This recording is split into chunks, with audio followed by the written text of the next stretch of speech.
Good evening, America. Welcome, Patriots. This is Battleground Live. This is your home on the front lines in the fight to save this country. Welcome, Patriots, from sea to shining sea and everybody in between. Welcome, folks. We got a huge show today. In the arena, we've got the great Tony Shaffer, retired senior intelligence operations officer, 20 years in the United States Army, New York Times bestselling author, Operation Dark Heart. The guy is a hard-hitting American patriot. He was there, boots on the ground, conversation with Bill Barr amidst the 2020 steal. Stick around. About 15 minutes past the hour, we got him on deck. He's going to tell you all about these conversations with Bill Barr and everything that the FBI did to steal the 2020 election. But before we get into all that, some news. So I'm hearing that Trump called the mother of Rachel Morin, the Maryland mom of five killed by an illegal alien invader. Patty Morin, who is Rachel's mother, said, and I quote, "I'm deeply touched by President Trump's kindness and concern. He was genuine and truly wanted to know how our family was coping. He asked about Rachel and showed honest compassion for her untimely death. His words brought comfort to me during this very difficult time." Folks, let me tell you, I've lost soldiers before in combat, and going to their funerals and meeting and talking to spouses and parents is one of the most, if not the most difficult job I have ever done. It is not pleasant. Yesterday, I led in the show and I talked to you about leadership, about how leadership is about not taking power and seizing it and keeping it and hoarding it, but taking it and investing it back into the people that you lead. Well, that's part of it. I think all successful leaders do that. They realize that power is fleeting and they invest it back into the people who really matter. If you're a political leader, you should always be investing your power back into we the people. That's what the founders always intended. But another part of being a leader is simply just showing up in good times and in bad, especially in bad times. Do you know why? It's easy to show up when times are good. One of the things that disgusts me about politicians is that they always tend to show up when there's credit to be had or when times are great. But the true measure of a leader is, do they show up when times are shit, when times are rough, when people might not be nice to you in the moment, when you might have to answer tough questions? Showing up at those moments where rubber meets the road, that really matters. And I'm telling you, Trump called Rachel Morin's mom, Patty, and according to my sources, Joe Biden still has not. Trump is the leader that America deserves right now in this moment, and he's showcasing his leadership all around the country. And I think that's being reflected in the polls. Trump is dominating in the polls. New Emerson poll came out today. Trump is up in every single swing state, and I am here to tell you, you know what? So what? So what? We talk about polls all the time in the show, and they're important. Just last night, we have Savage Rich Baris on the show every single week because he's the best pollster in the business. Nobody does it better than Savage Rich Baris. But there's so much debate day after day after day about these polls. There was this Fox News poll that came out. I'm telling you, by the way, the pollster who conducted that poll for Fox News was a radical lefty given to all sorts of radical leftist causes. Radical leftist House members, radical leftist senators. Don't trust that Fox poll. It's an outlier. But my point is not to discard polls. I mean, certainly you should be skeptical of them.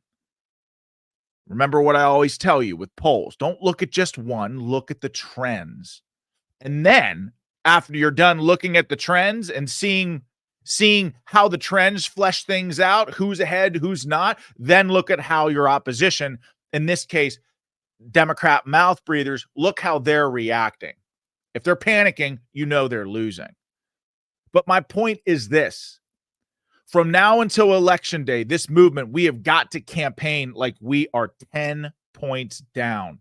Do not get complacent. Who cares what the polls say? I don't care if Trump is up 15. It does not matter. Work your ass off from now until election day because, folks, I don't think we're going to get another shot saving this country. I think it's all on the line in 2024. Politicians say that far too often. But this time, I think it's for real.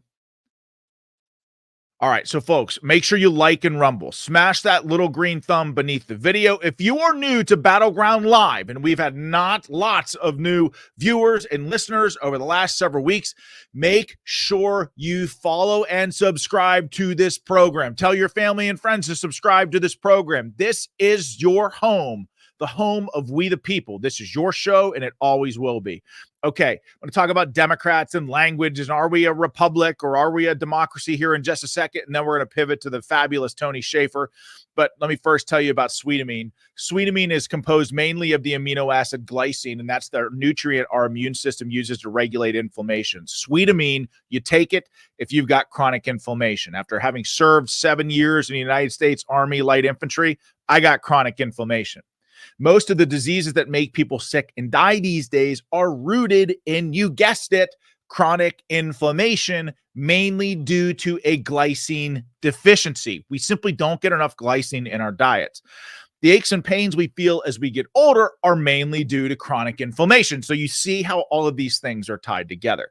Well, once daily serving of sweetamine provides 8 grams of glycine, and that's enough to stop all excess inflammation right where it starts. With once daily sweetamine, most people feel a reduction in pain after just a few days. For me, it took about a week.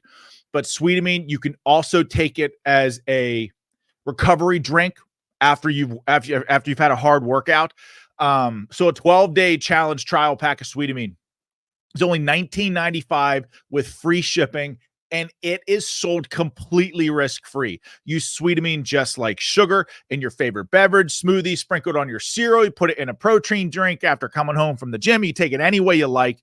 All natural sweetamine contains no sugar, no carbs, only has 24 calories. It's also great and perfectly safe for diabetics. You can buy sweetamine online at sweetamine.com, SWEETAMINE.com. Call 855-GET-SWEET. That's 855-438-7933. Again, sweetamine.com, 855-GET-SWEET, or 855-438-7933. Be sure to use the promo code Sean, SEAN, and you will get a $5 discount. Trust me, folks, the only thing that you have to lose is your pain. This stuff really, really does work. Okay. Over the last couple days, I read this insane story. And the news cycle has just been so crazy that I haven't had a whole lot of opportunities to talk about it. But I'm going to talk about it right here because I just can't resist. I saw this interview. Well, first of all, this article that Commander Melanie, my amazing wife and commander of Fort Parnell, showed me that talked about Cori Bush, squad member, Democrat member of the U.S. House of Representatives, absolutely batshit crazy in every single way. Well, apparently she compares herself to Jesus Christ, and she has this book that came out a couple years ago where she writes in this book about being a faith healer, about people showing up to her and her healing them with simply the touch of her hands. Like she has claimed, not even exaggerating, she has claimed to have performed multiple miracles. And what's worse is that this book came out about 2 years ago. So where the hell is the GOP during the midterm elections talking about this, making fun of this woman? Nowhere to be found. So missed opportunity in and of itself. But I've got it. She talked about in that interview, as absurd as all of her faith healing stories were, she talked about in that interview, she used the word unhoused. Unhoused in the place of homeless. And it just, honestly, folks, when the left does this, it just makes my head explode. We've talked about on this show the left's word games. We talk about this a lot. Migrants for illegal invaders, newcomers for illegal aliens. They do this stuff all the time. Now, how does this affect you? Well, for one, it's emotional manipulation. It's a way of lying to you about what's really going on. Take the invasion at our southern border, for example. Calling illegal aliens newcomers is deliberately and obviously misleading. It's a way to emotionally manipulate the public so that the left can more easily accomplish their agenda. It allows them to go on national TV and laugh about a young 13-year-old girl being brutally raped by an illegal alien invader. Listen to this if you can. Great citizens up. But there's a lot of fear-mongering. There's a lot of fear-mongering. Absolutely. And I think it's kind of remarkable that the polls I look at, the national polls, actually Americans still support immigrants. They support immigration. It's just that they would like to see a system that actually works and that can keep them safe and secure. And all of us want that. And, I've been working on this issue for 20 years since before I came to Congress, in the streets as an activist. Let me show you this is one of the reasons that people have these sort of thinking. Here's the three cable networks reporting this. Was our banner said, soon Biden announces legal protections for undocumented spouses and U.S. citizens. CNN's banner said, Biden announces new protections for some undocumented spouses. Here was Fox's banner, migrant arrested for raping 13-year-old. Yes. And so I think that's part of the problem, right? Exactly. Is that you have a lot of fear-mongering. Exactly. And that we know. Fear-mongering. An illegal alien comes into our country, probably a member of a gang, rapes a 13-year-old girl in a New York City park, and these assholes are laughing about it. They're able to get away with that because of the word games that they play. They're just migrants. They're just newcomers. I mean, they are absolutely no risk whatsoever. And it's more maddening and moronic. It's so much worse than that. They change the words and definitions of things to suit their purposes, to accomplish their agenda. Another example of this is the latest Wisconsin Supreme Court case. 4 white liberal women get elected to the Wisconsin Supreme Court and decide that sidewalks aren't pedestrian walkways. So Jonathan Turley said of this case, at issue was the effort of the state to create more sidewalks. Ultimately, these 4 white liberal women, liberal justices, ruled this way to make it easier for the government to use eminent domain to seize land from people who lived in Wisconsin to create more sidewalks. So, of course, the citizens of Wisconsin said, hell no, I don't want to do that.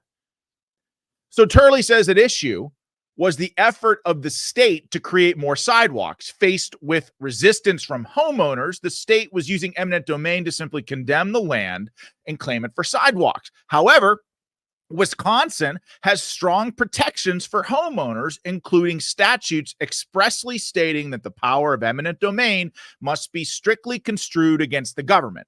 Moreover, there's a statute that expressly bars the use of eminent domain to take property for, quote, pedestrian ways. It defines a, quote, pedestrian way as a walk designated for the use of pedestrian travel. So Merriam-Webster defines walkways, sidewalks, as a usually paved walk for pedestrians at the side of the street. So you see why these radical leftist white liberal women on the Wisconsin Supreme Court said, no, they're actually not walkways. They changed the literal definition of the word so that a big bloated state and federal government could then use eminent domain to seize the land of Wisconsin citizens. This is why these word games matter and should matter to you, and we should not play them. One of the words that the left uses to play these games all the time is the word democracy. Like you hear, oh, we got to protect our democracy. Our democracy is sacred. Democracy, democracy, democracy. And conservatives fall for it too. George W. Bush used to say democracy all the time. And yes, we are painting in broad strokes and speaking in very general terms. We're a democracy. But we're actually a republic, a very specific form, a constitutional republic. And over the weekend, CNN tried to do a segment on this, and their intent, of course, was to smear Trump reporters as stupid, but also position Donald Trump, and his supporters as threats to America, essentially doubling and tripling down on this ridiculous Trump is Hitler narrative. Listen to a little bit of this segment. I'm not going to play the whole thing because it's like 5 minutes, but listen, you'll get the gist. President Biden touts his re-election campaign as a fight to preserve democracy. But if you ask some Trump supporters, the former president is not a threat to democracy because the United States is not a democracy. CNN's Donnie O'Sullivan spoke to some of those supporters. What happens if Trump loses? I don't see him losing. I don't think he lost the last election, to be honest. Do you think he's going to win? Yes. Without a doubt. No doubt. What if he doesn't this time? What happens to the country? We're in trouble. We're in big trouble. We're done. Biden talks about democracy, saving democracy. They're the ones that are killing democracy. Obviously, there's a lot of criticisms of Trump that he is bad for democracy, that he's bad for American democracy. Okay, We so are a republic. We're a republic. We are We're not a democracy. Republic. We're not a democracy. One thing we've been hearing at Trump rallies like this over the past few months is that America isn't really a democracy. America's not a democracy, it's a republic. It's not a democracy. Okay, democracy is actually not as good as you think it is. But for centuries, America has celebrated its democracy. Democracy is worth dying for. Democracy remains the definition of political legitimacy.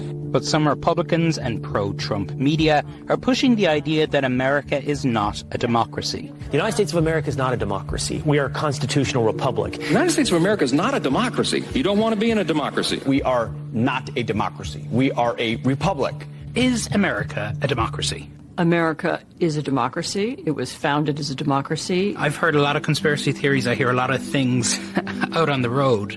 But to hear Americans, people who would describe themselves as patriots, say that America is not a democracy, that stopped me in my tracks. You are hearing people say America is not a democracy because there are people around Trump who want them to be saying that, who've been planting that narrative. Is America a democracy? Okay. Democracy sucks. I'm sure you've heard of the tyranny of the majority, but democracy, as Benjamin Franklin said, is two wolves and a lamb voting on what they want to have for dinner. Like what's amazing here is CNN looking down their noses at Trump supporters and thinking that they're stupid. Nothing could be further from the truth. But there are critical reasons why our founding fathers chose to establish a constitutional republic rather than a pure democracy. The founders were products of the Enlightenment, well-versed in the writings of natural liberty thinkers like John Locke, who emphasized the role of government in protecting individual liberty. They wrote all the time about the tyranny of the majority, understanding that in a pure democracy and democracy in its purest form, it's easy for the majority to exploit the minority. The founders did not want this. James Madison, often called the father of the Constitution, said, where a majority are united by a common sentiment and have an opportunity, the rights of minor party become insecure. He also noted that democracies have ever been spectacles of turbulence and contention, have ever been found incompatible with personal security or the rights of property, and have in general been as short in their lives as they have been violent in their deaths. That's pretty clear, is it not? How about President Washington? He recognized the dangers of charismatic leaders misleading the public, stating it's one of the evils of democratical governments that the people, not always seeing and frequently misled, must often feel before they can act right. But then evil of this nature seldom fails to work their own cure. John Adams, democracy will soon degenerate into anarchy. No man's life or property or reputation or liberty will be secure, and every one of these will soon mold itself into a system of subordination of all the moral virtues. Adams also said, remember, democracy never lasts long. It soon wastes, exhausts, and murders itself. There is never a democracy that did not commit suicide. So, folks,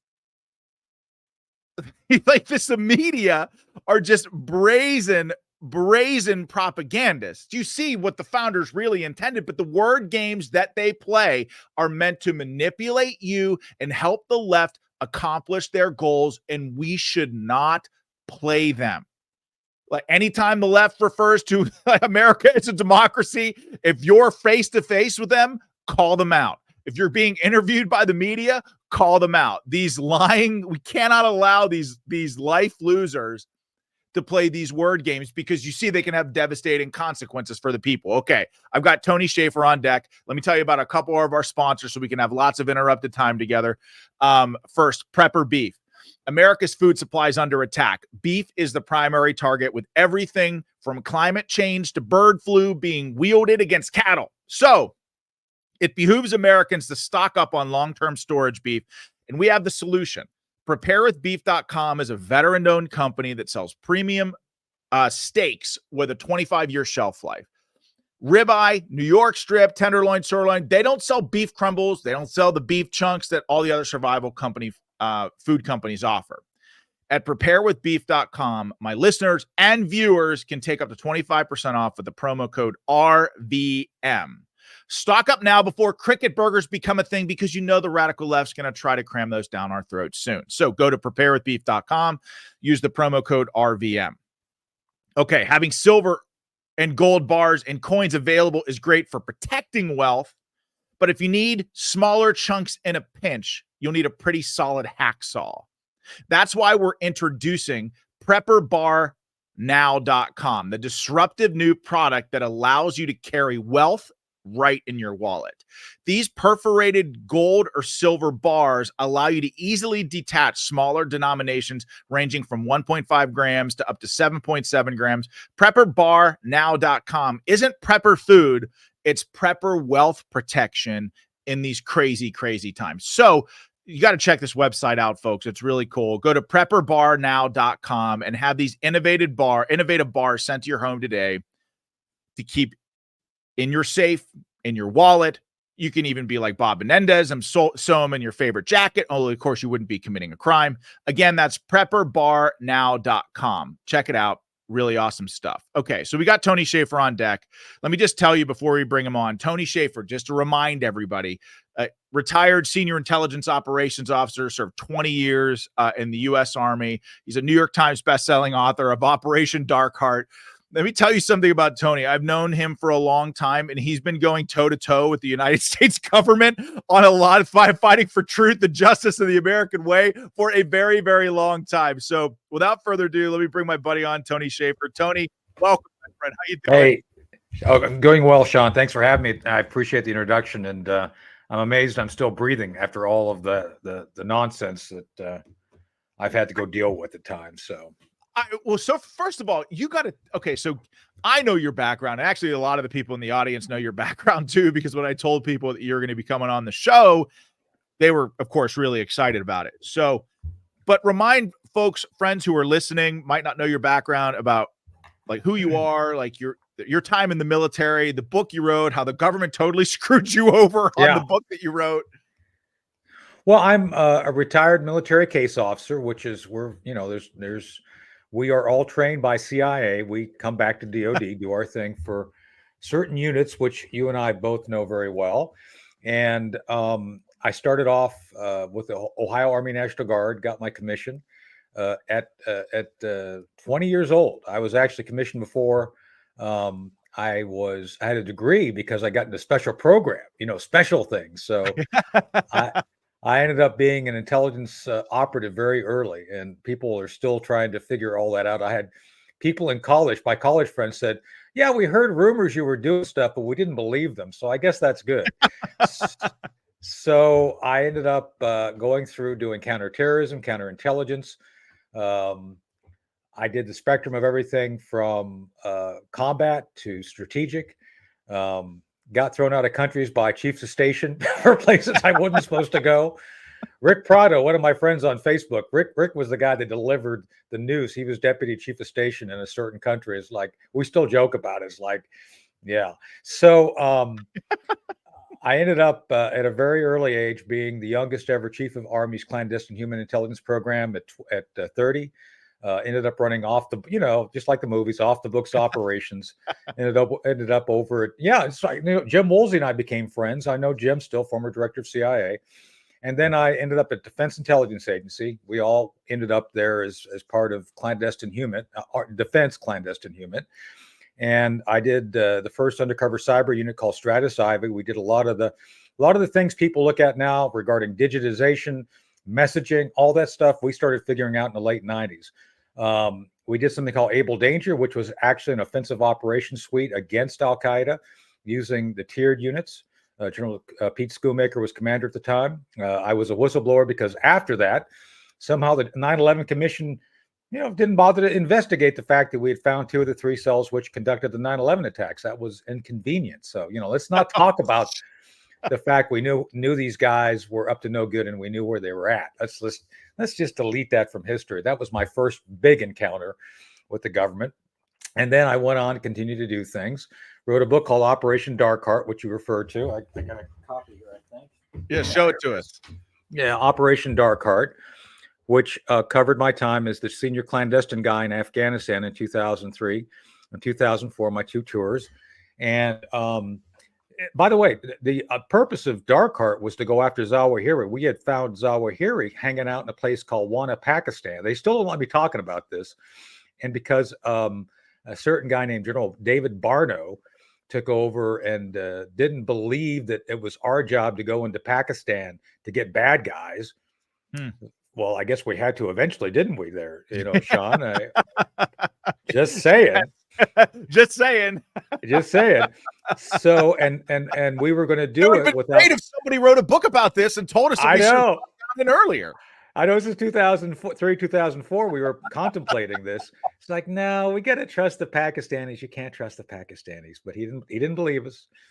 Anyway, and so the Dark Heart was that operation. We were going to go in and grab these guys, and it was controversial just on that point and some of the other things. But the most controversial thing was my meeting with the 9/11 Commission, Phil Zelikow saying, "Hey, we had these guys, before 9/11." Ended up having to go before Congress, testify to, the whole thing. I was the whistleblower and all that. And I'll say this publicly because I have before. The Reagan guys got me through it. I became essentially a ward of the Reagan administration. The guys left, Secretary of Army Stone and Bud McFarland. A bunch of those guys tried their best to protect me as I went through. I survived because of them, just saying. And next thing you know, I'm doing, interesting things on the think tank side. And so I ended up as the national security advisor to Trump 2020, which is about the time we met. I actually got called back to help out with Bergdahl. They had me do an off the books op to negotiate with the Pakistani ISI to get Bergdahl back. I mean, it's like, we're like the mafia, for God's sake, Sean. You nenever really retire. It's just, it's like, no matter how much they hate you, if they want something, they're going to call you back. Just saying. So as well, hopefully they'll do that with me because I think that my 9 lives are up. I'm kind of done. That chapter of my life is hopefully closed. Although I have to, if President Trump or anybody else says, "Hey, like we need you to go," yeah, exactly. Be all in. But now okay. I'm officially retired. I actually retired as a GS. Oh, sure. Retired. Tony's retired. He's retired. Look, I got a tan. I got a pool and a tan. What do you want? I smoke cigars. That's all I do. Okay.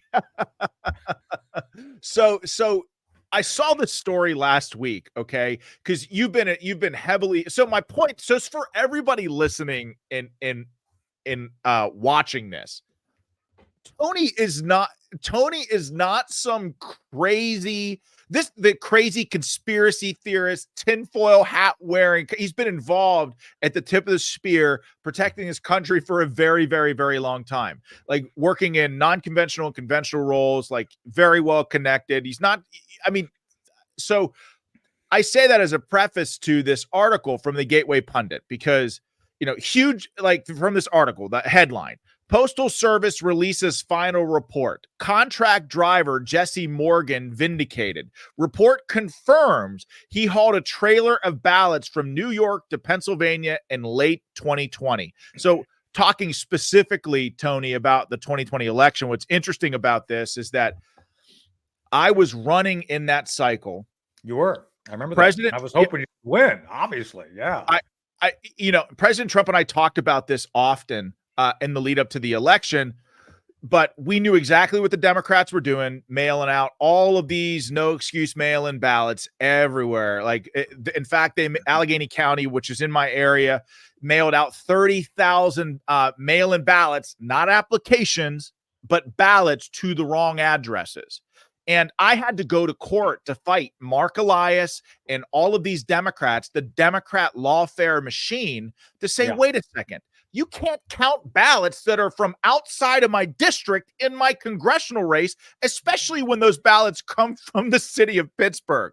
How do you think most of those people are going to vote? But in open court, Tony, the Democrats' argument was literally this: count every ballot. And so after a while, like days turns into weeks, the election happens. We were supposed to have on election night, because it's very important for people who are watching and listening to understand this. The number of mail-in ballots is not speculative. You know exactly how many are cast going into election day, like to the number. And so even when the election was done, over with, networks called the race for me. Even some liberal networks did. Like, even if I got all the Republican ballots, my opponent got the Democrat ones, and you even gave him 60 to 70% of independents, we were still going to have about a 13,000 vote margin of victory any way you cut it. So everyone's calling me, congratulating. Even Kevin McCarthy calls me. He said, man, congratulations. Looks like you're going to have a 2-point victory. And I'm like, I don't know, sir. Like, I actually don't think so, because I had witnessed so much illegal activity, and I'm not even exaggerating, so much illegal activity. Gave it to the U.S. Attorney of the Western District of Pennsylvania. He gave it to the FBI, disappeared into the void, my friend. Never heard about it again. And I felt, because I'm like a political outsider, man, like Trump calls me out to run, so I did it. And now I'm getting like my first look behind the curtain. And I'm thinking, oh my God, there's so much corruption and rot on both sides of the aisle. There's so much lying, and now election fraud and cheating, that I'm screaming from the rooftops. President Trump is talking about it. Every Republican that got cheated is out there talking about it, but crickets from the media. Right. Crickets from actually many Republicans who were incumbents, who were afraid of being labeled an election denier or something. But that's a very long lead in. You were boots on the ground in a very different way, investigating this insanity. So take it from the start and just go wherever you want to go, because the stuff that you have to say just in our text message exchanges back and forth, Tony, it was like unbelievable what you saw. So please, start wherever you want. So I was the national security advisor of the Trump 2020 campaign, and my intelligence team recognized something was up. Like you, it's like our spidey sensors were going off. It's like there's something really wrong. So I complained to Rick Grinnell and Bernie Carrick. It's like, and Mike Flynn. I said something's wrong, and they said, okay, write it up, you put it together, and go see Rudy. So anyway, I get it all written up. I go up to New York and I sit down. Bernie's there in the room. This is about the 5th of October. About 30 days out of the election. And I lay out, like the former New York City police commissioner, right? And Bernie and I are still friends. So anyway, I lay out what's about to happen. I said they're going to go about doing everything they can to keep the election open. They've got people in strategic places, and I don't want to get in trouble because I named the people by name. I don't want to get sued, but I gave him a separate list of people we suspected. We got about 80% right of who was going to be playing the key roles. And one of the big things we said, they're going to separate the president. They're going to do everything they can to separate him from his followers. They're going to take and do things to get him off social media. We saw that happen. So we kind of laid it out. And I'll say this, and I will say this I said this to Bernie's face. I said it to Rudy's face. Rudy looked at everything. He read through it very carefully. He's an attorney, so he read it very carefully. He looked at me and says, Colonel Schaefer, I have no reason to doubt this, but our numbers are so good. We're not worried about this. And I felt a chill go up my spine. It's like, they don't get it. And I think they were still thinking too conventionally. They didn't understand. And I try to lay out by name who was in the government already compromised, because that was one of the flaws of Trump. I'll just say it. They didn't recognize that the bureaucracy itself never came around to support his policies, and never people embedded. What I missed was that after the election and the investigations I jumped into, they had embedded people there too, and I didn't realize it. And that was my mistake. That was like, Tony, listen, we talk about this all the time on the show. We talk about the deep state. It sounds conspiratorial. Call it entrenched bureaucrats. Call it the blob. But like, having talked to people who are around Trump all the time, and like, it's crazy what these people will do to stifle a president's agenda. An order issued from the Oval stays in a manila folder on some dude's desk down 3 floors in the White House. It never moves. The president's order never gets implemented. I mean, there are a million ways to stifle a president's agenda by an unelected bureaucrat. And that's you're exactly right about that. Exactly right. So, and by the way, Trump, I hope he learned his lesson. He's got to go down 3 levels and fire everybody. Just get rid of them. I have ideas, just saying. So anyway, back to the story. So, well, you got to do it a certain way. John Lehman taught me how to do it. Secretary of the Navy. You got to tell us. You can't just like, unless it's like OPSEC. We'll save it for another day. It's not. It's John Lehman. Actually, he's a smart guy. Anyway, we should do that another day, because it'll take too long to go through it. Anyway, but so the election happens. Everybody's frustrated. I'm pissed. You're pissed. Everybody's pissed. But everybody sees what happens. So then I supported Pennsylvania. So there was a whistleblower line set up by the Republican Party there in Harrisburg, and so people started calling in. So I get pulled back in. You know, it's like the mafia. Like I said, I get pulled back in, and Bernie calls me up. It's like, I need you to come help out. I can't do everything. I got to be with Rudy. I want you to go with the Armistead Society and do the whistleblowing support. It's like, okay.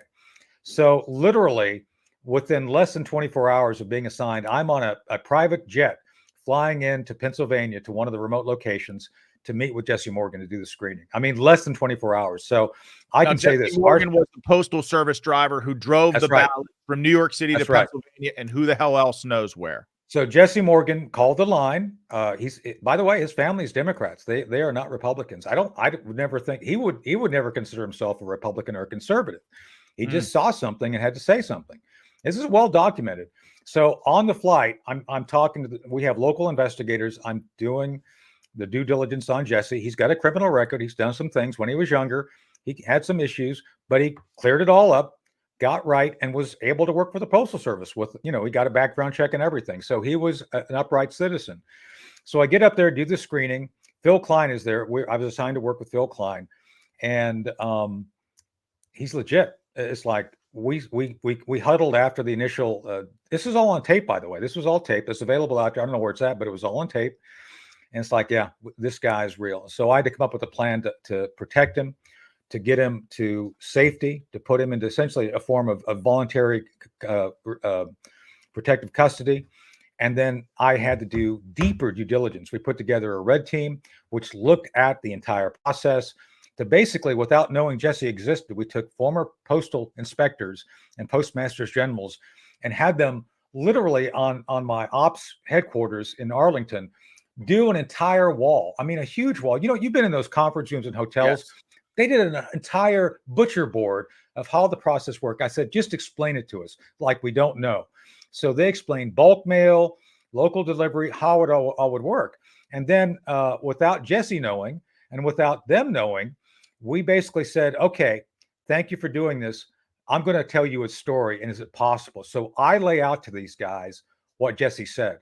And they all their eyes got big. It's like, yeah, that could be done. If you have certain people who are corrupt at certain levels of the Postal Service, bulk mail, you can swing in. Literally, you can't get a couple of envelopes in because they screen the envelopes. But if you take things in and curated, trays, you can just swing a rig in, a 53-foot rig into the bulk mail process. That's possible. And it's like, after they explained how it could be done, it matched Jesse's story. So we're saying, holy cow, this looks like real voting fraud. So we continue to protect Jesse.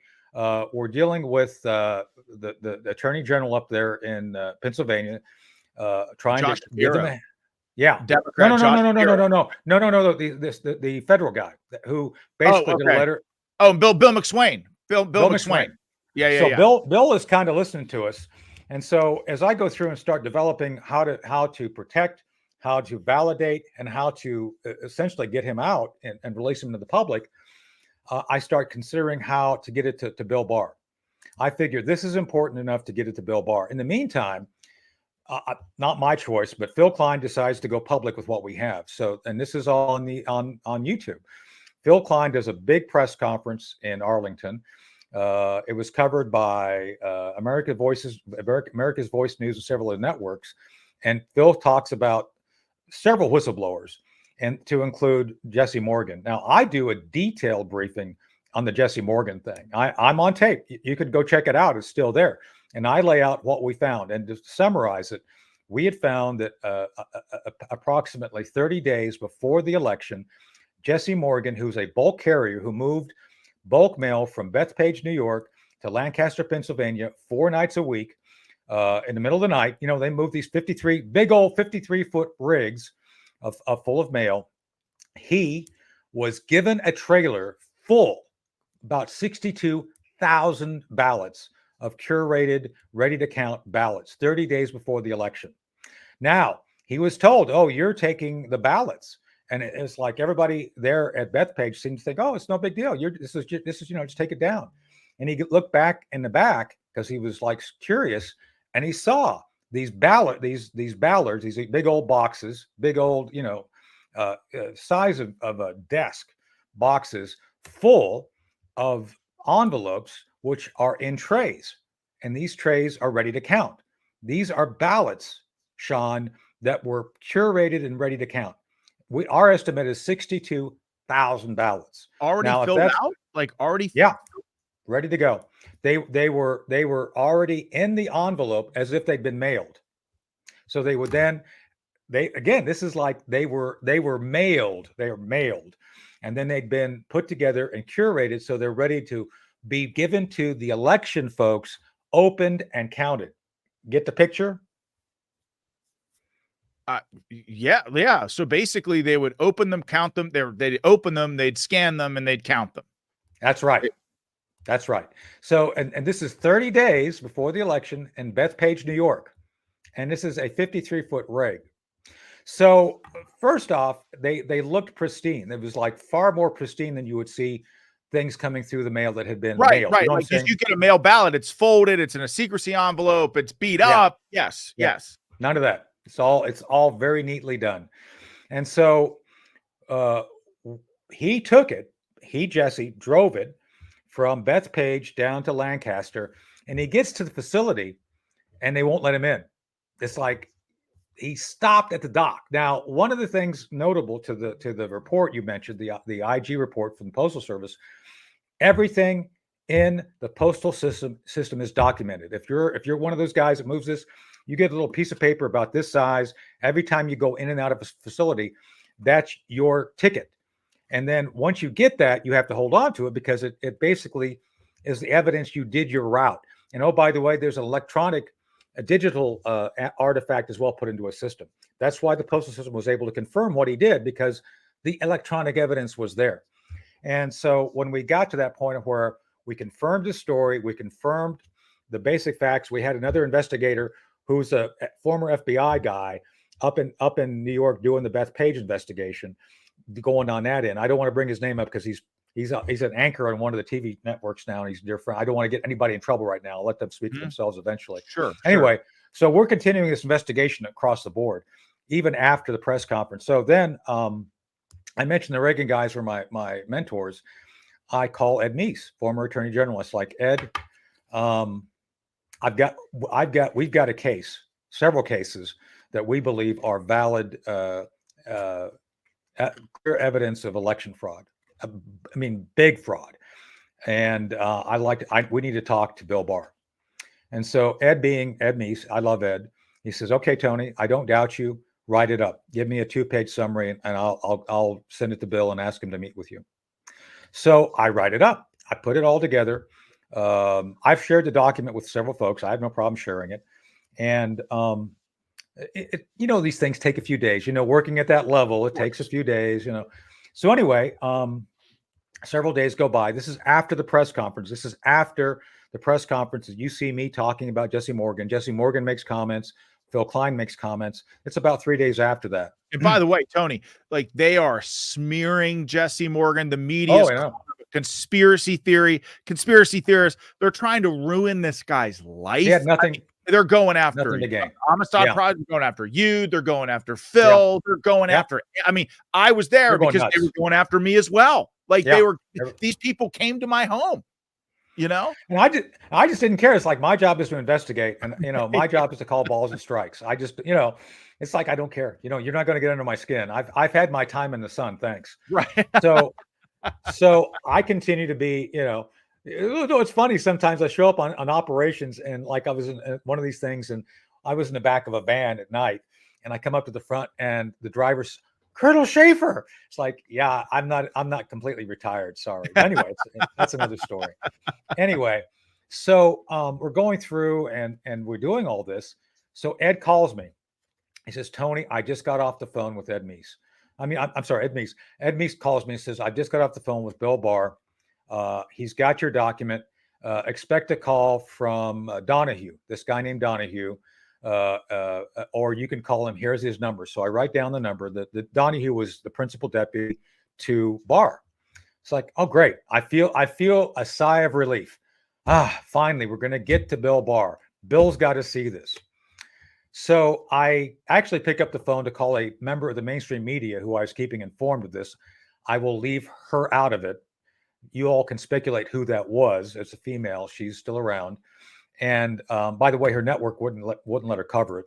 Just, I'm going to say that because, pressure from leadership would not let anything that was, no matter how credible, come out.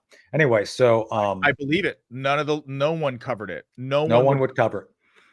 Anyway, so I hang up the phone with this mainstream reporter, and I get this 202 number call. And it's like, this is interesting. And I figured it was McDonough. It's like, I could pick it up. Hey, Tony, Bill Barr, what's going on? And it's like, oh, Mr. Attorney General. So, it's like, you must have been like, really? No, I knew it was him. I knew it was him. No, I knew it was him. So, so I go through and I explained to him in about 10 minutes what you and I have been talking about. I talk about the vetting. I talk about this, that, and the other. He says, Tony, you are now interfering with my investigation. What? You don't understand. You are now interfering with a federal investigation, and you need to immediately turn Mr. Morgan over to us. Like, no, it's not going to happen. He needs to be given whistleblower protection, and he needs to have representation before he can talk officially. No, that's not going to happen. He's not a whistleblower. So Barr goes off on me, starts yelling at me, and I start yelling back. I'm just like, like, no, I'm not giving in. And so we yell at each other for a good 10 minutes. The whole call is about 20 minutes. And I'm going through and I'm refusing to budge. And so I go through and I lay it all out. He says, no, you need to turn him over to the FBI. It's like, no, I will not. I said, I've got a team of U.S. Marshals I've spoken to. We'd like to create a hybrid DOJ U.S. Marshal task force to work the inside the government piece regarding Postal Service. And then I've got my team that's going to be on the outside. And I'm, by the way, I'm a member of law enforcement in Virginia. So I have some level of law enforcement authority in Virginia. My boss, Sheriff Dave Decatur, down in Stafford, knew what I was doing. So, he was willing to support what we were doing as well. So Barr rejects it, just says flat out, that's not going to happen. The FBI has a lead on this. And I said, with all due respect, and this is after the Russia collusion thing and all, turned out to be false.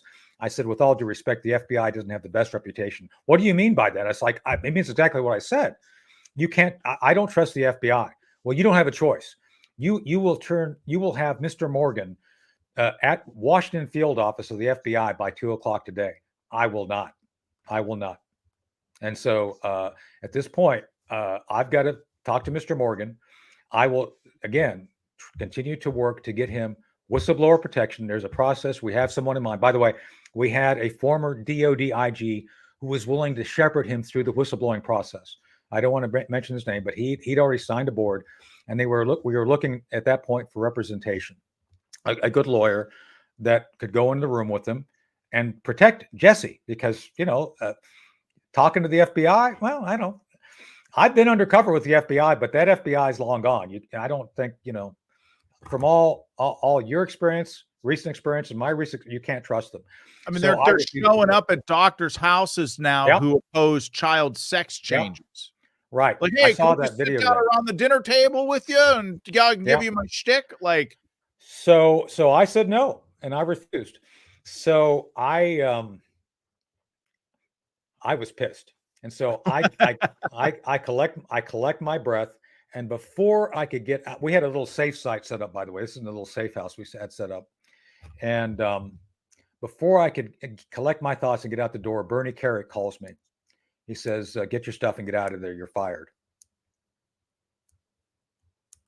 It's like, what? It's like, I had a bad feeling. You get that. It's like something's really wrong here. Now, Bernie and I've talked about this. He didn't understand what was going on.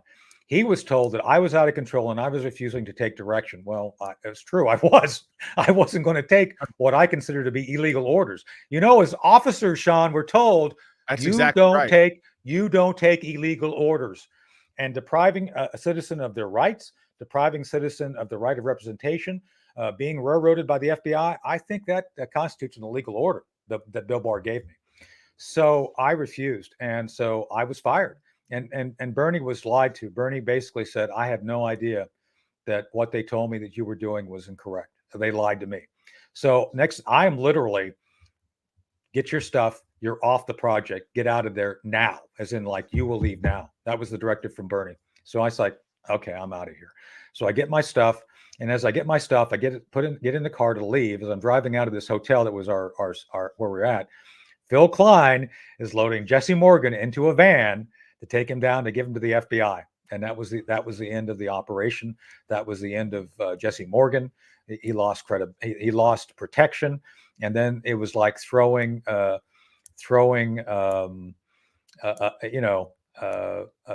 salmon to a bear, because that's what happened to him. They savaged him. And obviously McSwain and others who I think did try to keep this going were overruled. McDonough was the bag man for making sure that everything was suppressed and denied and not investigated. This was a capture and kill operation, Sean. It was not an investigation.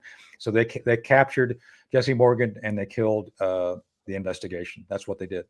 Tony, so Bill Barr wants Jesse Morgan delivered to the FBI, like reading between the lines so that the FBI can say, shut up, or they. It was all about them trying to intimidate, trying to basically tell him he didn't see what he thought he did. It's like the cheap fakes, like what you saw you didn't see.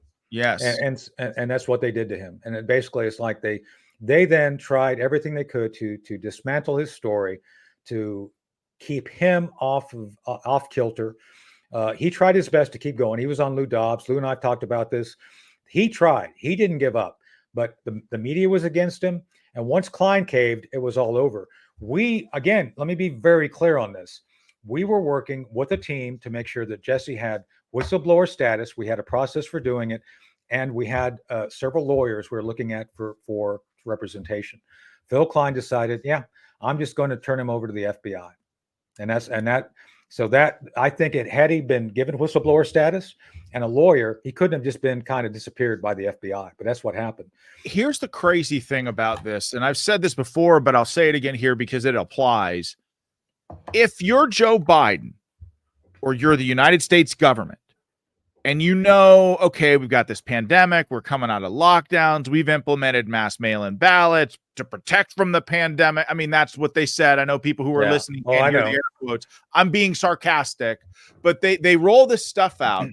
Americans' faith in the system has been shaken. The vast majority of Republicans, great many independents, although they might not admit it publicly, they don't trust the system, man. They just don't.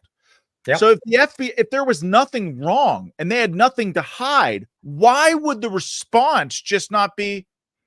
I mean, because first of all, like, oh, this is the bestest, most secure election in the history of elections was what they told us. So if they truly believe that, then why go to these great lengths to make sure that Jesse Morgan, his life is he's threatened, as they ruin this guy's reputation, or at least tried to. Even Lou Dobbs, anybody that had this guy on, you know what they did to Lou. They went after him as well. They got rid of Lou. Yeah, Lou got fired.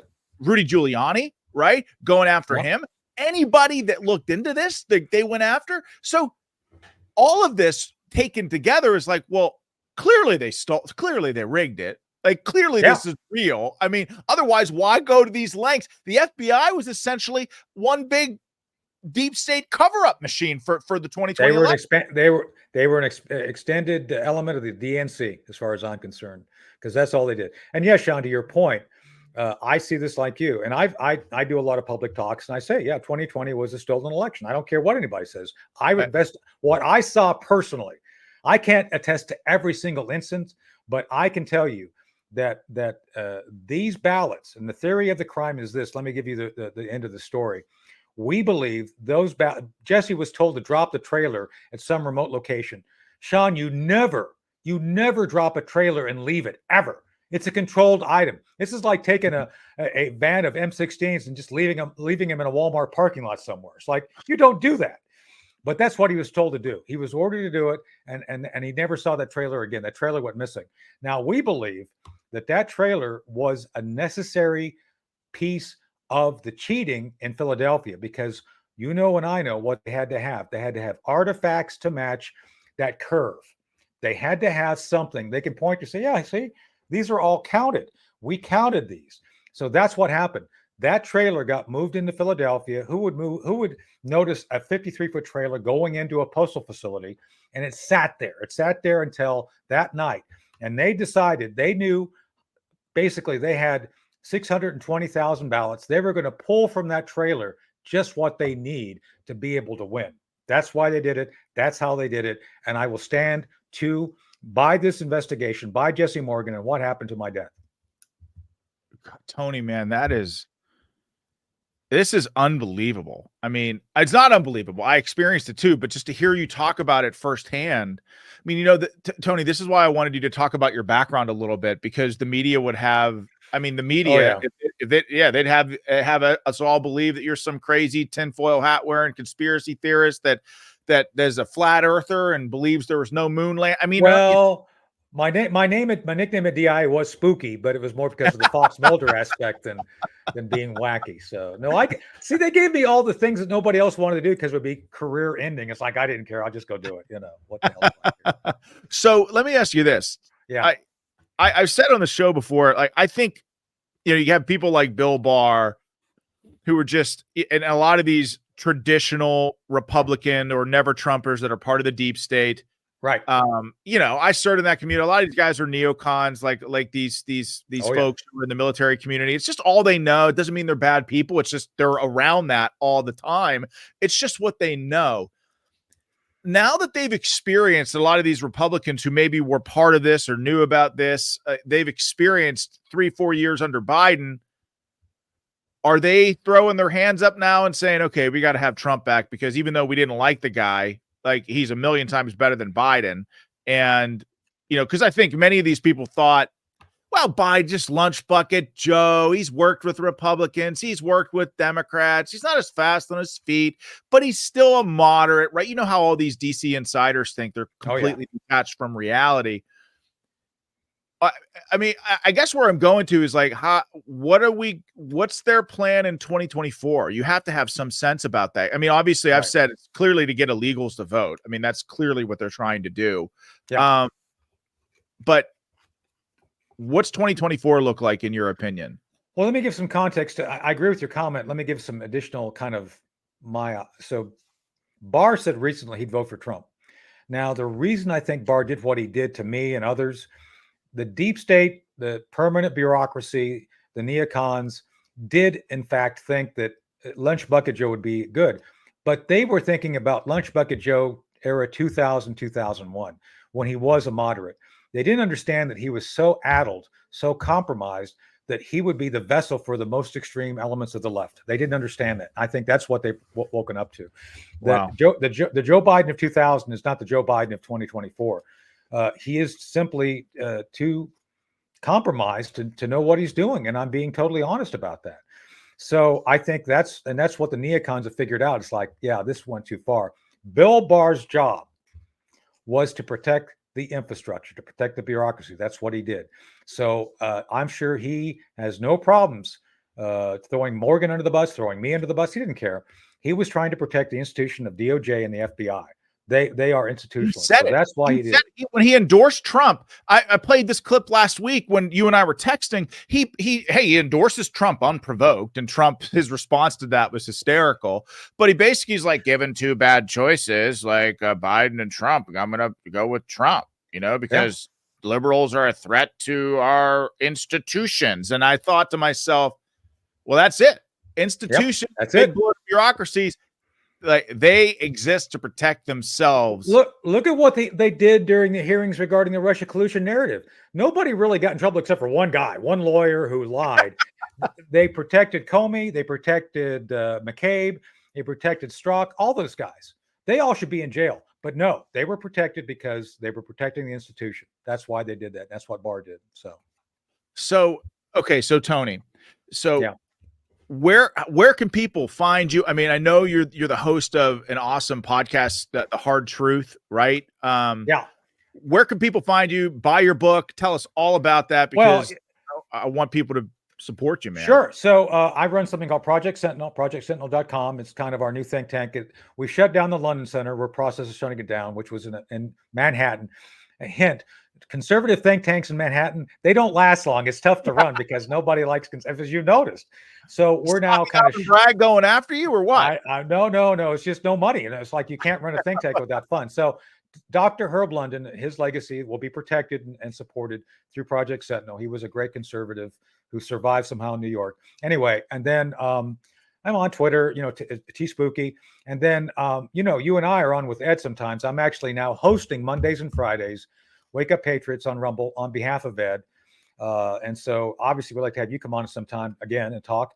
And then The Hard Truth is on the America Out Loud Network on iHeart and iTunes and all that.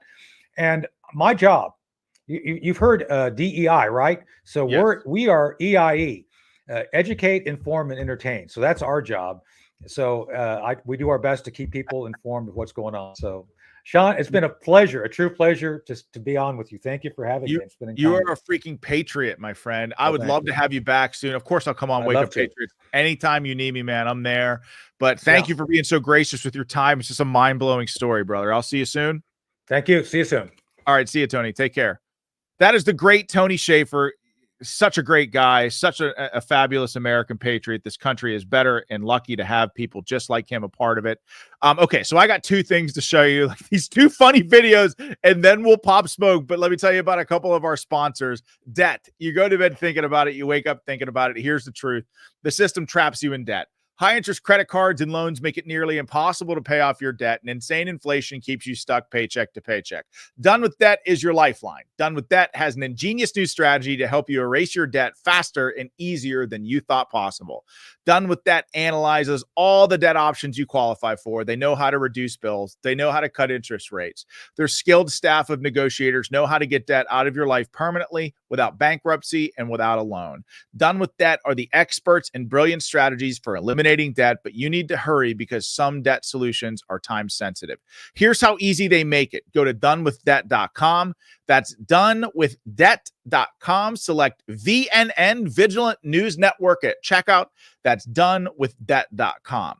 Okay, America is facing real danger, the kind of danger only real Americans are ready for. What makes a real American? A defender of truth, a freedom fighter, someone who knows what's coming and knows that the government will not help.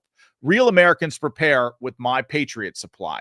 Since 2008, My Patriot Supply has helped millions of Americans gear up for emergencies. today their popular 4-week emergency food kits can't stay out of customers' carts. They're selling out like crazy, folks. So get yours right now at my website, preparewithvnn.com. Each food kit offers over 2,000 calories every single day, plus with ultra-durable 4-layer packaging, it lasts up to 25 years in storage. Order as many kits as you need and save $50 on each one. Free shipping included. Stock up with these essential food items and food kits at preparewithvnn.com. That is preparewithvnn.com. Okay. First of all, to the folks here as members of the Battle Crew, thank you for watching. You are the best audience of the world in the world. Hammerhead and H. Berman, thank you so much for the Rumble Rants tips. For those of you who watch and my regular members of the Battle Crew, the OG members of the Battle Crew, 100% of these Rumble Rants tips that you give here in the chat go to improving the studio and improving the show and giving you a better quality viewing and listening experience. When I say that this is your show, I mean it. I read your comments. I look at the live chat. I'm blessed to have you all. So thank you for being with me. And so, look, we talked about some crazy stuff today. I mean, honestly, I lived it. I saw it, but Tony saw it, a completely different thing. But you got to see Nathan Wade, who is Big Fanny's boyfriend, special prosecutor appointed down in Georgia, going after Trump on this election case that fell completely apart. It's a complete joke. What was exposed during that case was just a deep level of corruption and rot inherent in our judicial system, not just in the state of Georgia, but clearly it's all over America. But Nathan Wade goes on with Marlon Wayans on Comedy Central. And honestly, this has to be the funniest thing Comedy Central has done in ages. But I got to show you because it's just too good not to. And after all the serious stuff that we just talked about, it's good to laugh. When old girl was like, hey, babe, you want to be in charge of this prosecution of the president of the United States who did this insurrection? Did you think, like, this could get messy? Or you was like, nah. Yeah, we did not have that type of relationship at the outset, and we were interviewing other people for the position. What position was it? It was the position of special prosecutor. Did that position look like this? Or did that position look like this? So no. After Wade resigned as special prosecutor, Trump's law dogs still tried to use their relationship to get the case thrown out. They compelled his ass to testify and grilled this hard. Did you go to a cabin with Miss Willis ever? But the homie had answers. Ever. Ever.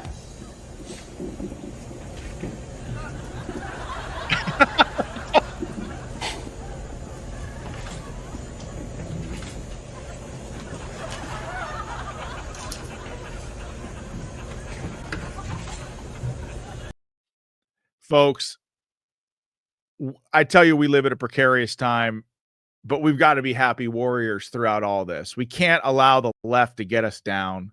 We can't allow the left to destroy our senses of humor, our positive outlook on both life and America. So keep that. Find ways to laugh, right? And if you're still watching this show, I mean, most of you, I mean, this show is probably one of the fastest growing conservative podcasts in America. And you know, I'm so grateful for that because I have you to thank for it. It's your show. Again, it is and it always will be. But please, please, please subscribe to Battleground Live. Tell your family and friends to subscribe to Battleground Live as well. Again, smash that like button, that little green thumb beneath the video. Smash it. It helps propel us to the leaderboard. Also, in about 5 minutes, I'm going to be on with Donald Trump Jr., whose show is already live right here in Rumble. It is called Triggered, and it's running right after my show. So I'm on there. I'm talking all about the personal lawfare that I experienced. I talk about what we're doing in Pennsylvania to save this country. I talk about Trump and why he's the right candidate, the right leader at the right time in this moment. I mean, there's so much. So go check that out right after the show. And as always, folks, thank you all for being with me. Keep the faith. Take action in your community. The best is yet to come. Everything is on the line in 2024. I hope you enjoyed Tony Schaefer, folks. Tomorrow is going to be another amazing show. Make sure you're here right at 5 o'clock in the trenches, right here on Rumble. God bless you all, and God bless this amazing country that we call home. Take care. Good night, and I will see you tomorrow.